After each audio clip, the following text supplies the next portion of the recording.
How to raise dispute in HDFC NetBanking.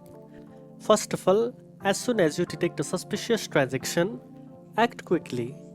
You should fill the dispute form within 24 hours to increase your chances of a full refund. You can raise the dispute either online or by visiting your nearest HDFC Bank branch. Online is an easier and faster option where you will get an instant reference number for your complaint. You can go to the download page using the link provided in the description. From there, download the form. Once downloaded, open it.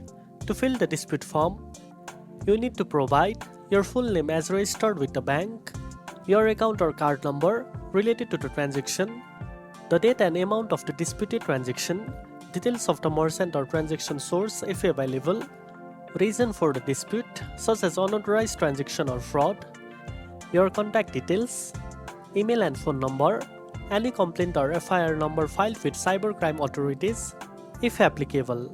Make sure to sign the form and submit it either through the official HDFC email or upload it through the bank's secure portal. After submitting the form, HDFC Bank will review your case and begin the refund process. Typically, if your claim is valid, the refund will be processed quickly. And that's it. Now you know how to raise dispute in HDFC NetBanking.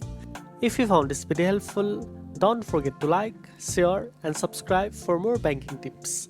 Thanks for watching and I'll see you in the next one.